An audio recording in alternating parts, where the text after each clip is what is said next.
એના ધર્મપત્ની સુનૈના અને ચારે દીકરીઓની વંદના કરતા બાબાજી લખે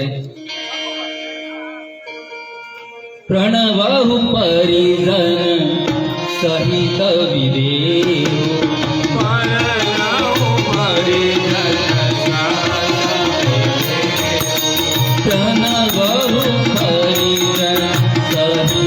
વિદેવ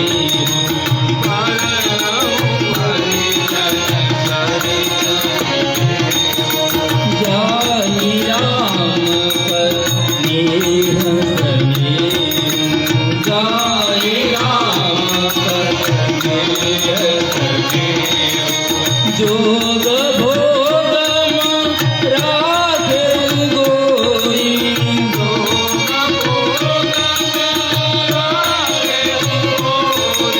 जनकजी एक महान व्यक्ति છે જેણે પોતાના યોગને ભોગમાં છુપાવી રાખેલો એટલે બાબાજી કહે જોગ ભોગમ રાખે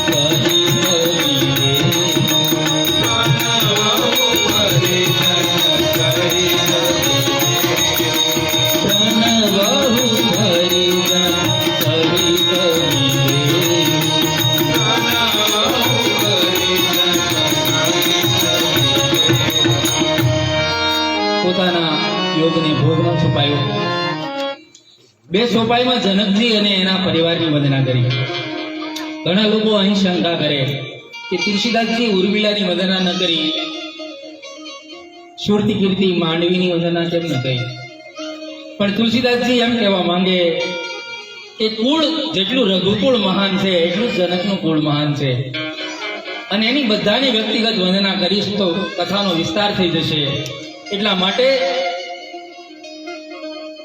પરિજન સહિત એકદમ હું એની વંદના કરું છું કારણ જનકની જે દીકરીઓ છે સારે એમ કહેવાય કે અયોધ્યાનો પાયો છે કારણ આપણે કોઈ મકાન બનાવીએ તો દિવાલને રંગ રોગાન કરીએ બારીને પણ કોઈ પાયાને રંગ નથી કરતા કારણ કે પાયામાં કોઈ રંગ હોતો નથી પાયાને જે માણસ રંગ કરવાની કોશિશ કરે તો મકાન પાડવાની વાત થઈ એમ અયોધ્યાની એ રઘુકુળની ઇમારત છે અને એનો પાયો એ જનકની સારી દીકરીઓ છે વૈદેહી ઉર્મિલા સુરતી કીર્તિ અને માંડવી અદ્ભુત એનું જીવન છે બાબાજી કહે એનું મારે કેમ વર્ણન કરવું એટલા માટે બે ચોપાઈમાં એની વંદના કરી અને પછી હવે અયોધ્યાના ચાર ભાઈઓ છે રામ લક્ષ્મણ ભરત અને શત્રુઘ્ન ભગવાન રામ તુલસીદાસજીના ઈષ્ટદેવ છે ભગવાન બ્રહ્મ છે અપેક્ષા એવી હતી કે તુલસીદાસજી રામજીની વંદના કરશે પણ બાબાજીએ કર્મ તોડ્યો રામની વંદના ન કરી અને પહેલી ભરતની વંદના કરી કારણ કે તુલસીદાસજી એમ કહે રામ એ તો બ્રહ્મ છે ભગવાન છે એ તો યુગે યુગે આવે પણ ભરત એ તો સંત છે અને સંત એ તો 4 યુગે એકવાર આવે એટલા માટે હું ભરતની વંદના કરું છું અને તુલસીદાસજી લખતા કહે કે ભરતનું જીવન કેવું છે પ્રણવહુ પ્રથમ ભરત કે ચરણા પ્રણવહુ પ્રથમ ભરત કે સુને મવ્રત જાય નમરના સુને મવ્રત જાય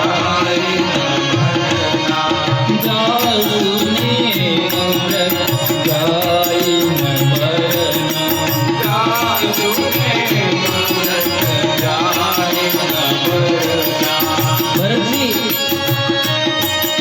એ અયોધ્યાના ભંવર છે જેમ ભમર કમળ ઉપર ગુંજાર કરે પણ સંધ્યાના સમયે કમળમાં ભમર પીડાઈ જાય. નહીં તો ભમરમાં તાકાત છે, એ લાકડાને તોડી નાખે, પણ કમળની પાંખડી નથી તોડી શકતો. કારણ કે રામના ચરણ એ કમળ છે અને ભરતજીનું મન ભમર છે, સતેવ એના ઉપર ગુંજાર કરે. રામ ચરણ પંકજ મન જાસુ,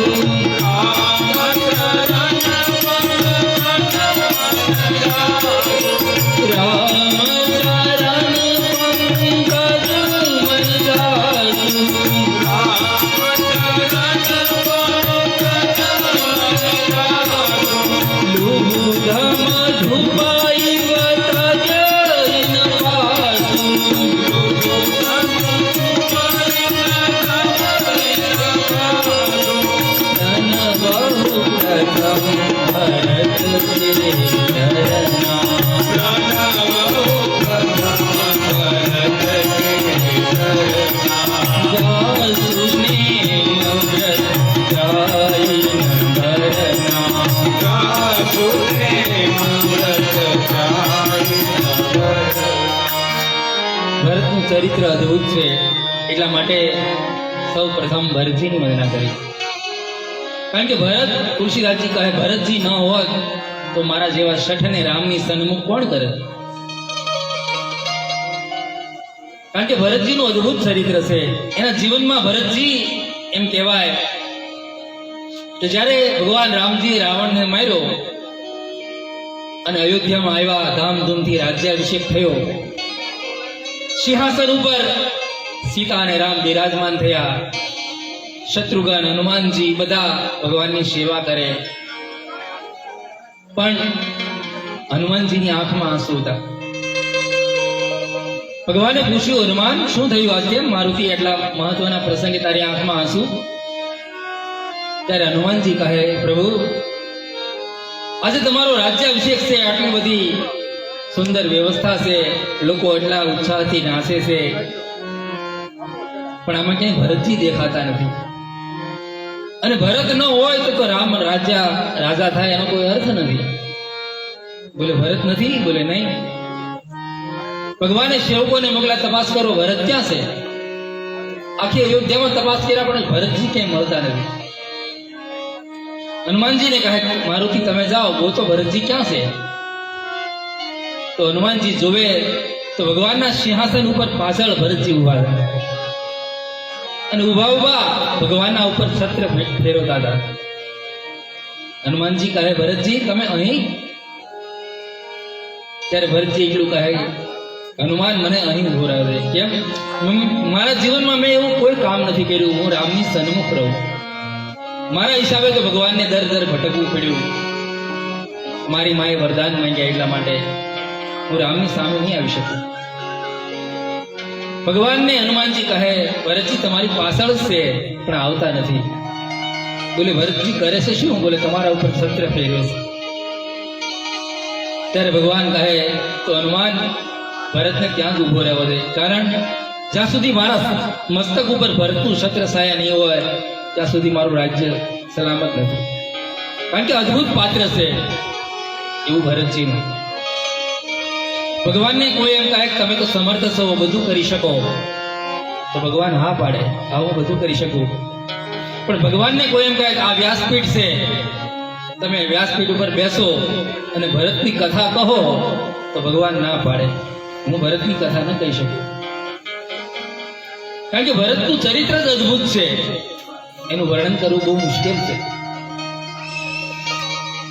આપણે ગામડામાં પહેલા તો, હવે તો જતું રહ્યું, નહીં પહેલા ગામડામાં યુવાન દીકરી થાય, એના લગ્ન નજીક આવે એટલે માં એને એમ કહે, બેટા હવે તારા લગ્ન થવાના છે વર્ષ 2 વર્ષમાં, માટે તું હવે કઈક ભરત ભર.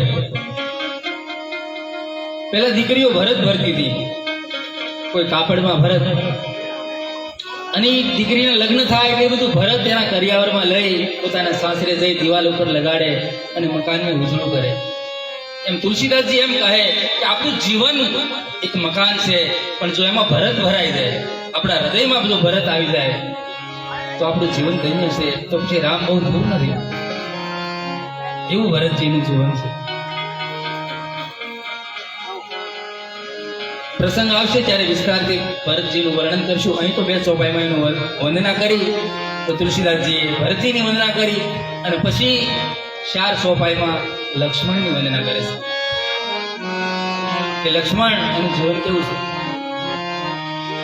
બંધહુ લક્ષ્મણ પદ જલ જાતા, બંધહુ લક્ષ્મણ પદ જલ જાતા, બંધહુ લક્ષ્મણ પદ જલ જાતા, બંધહુ લક્ષ્મણ પદ જલ જાતા. લક્ષ્મણજી એના ચરણ કમળ જેવા તુલસીદાસજી કહે.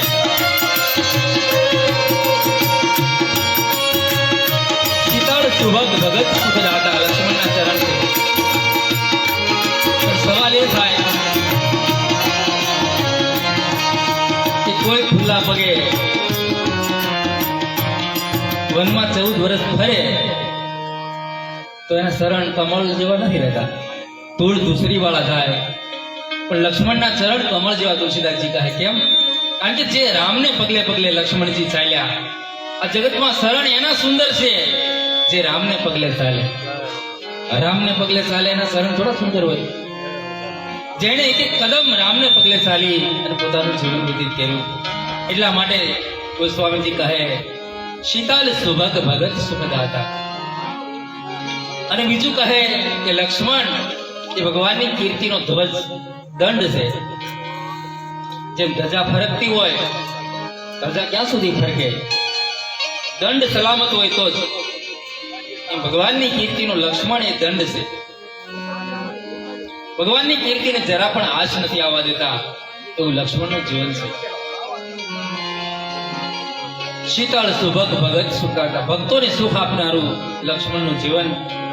તો લક્ષ્મણજીની વંદના કરી અને 1 ચોપાઈમાં શત્રુઘ્નની વંદના કરી. રીપુ સુદન પદ કમલ નમાવી, સુર સુશીલ ભરત અનુગામી. ભરતજીના અનુગામી એવા શત્રુઘ્ન મહારાજની વંદના કરું છું. અને પછી હવે અયોધ્યાની વંદના ચાલતી હતી અને એમાં વચ્ચે હનુમાનજીની વંદના બાબાજી લખે. તુલસીદાસજી કહે કારણ કે હનુમાનજીની વંદના વગર તો કથા શક્ય જ નથી, એટલા માટે હનુમાનજીની વંદના કરે. મહાવીર બિનવઉ હનુમાના,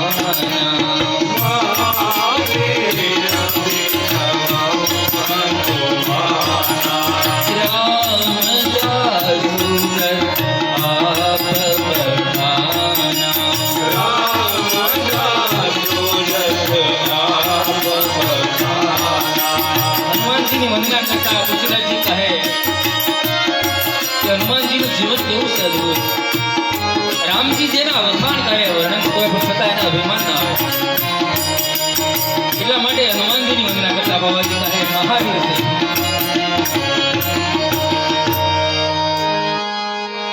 ભગવાન રામને તુલસીદાસજીએ વીર અનેક વાર કીધા, પણ મહાવીર ક્યારેય નથી કીધા.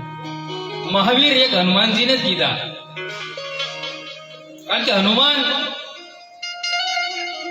એનું નામ જેને પોતાના માનને હણી નાખ્યું, એનું નામ હનુમાન. હનુમાનજી માટે તો સંતો એમ કહે જેનું જીવન આખું રામને સમર્પિત છે, જેને રામને રૂમી રાખ્યા એ હનુમાનજી છે. બાબાજી એક ચોપાઈ અને સોરઠામાં હનુમાનજીની વંદના કરતા આગળ કહે પ્રણવ પવન કુમાર ફલ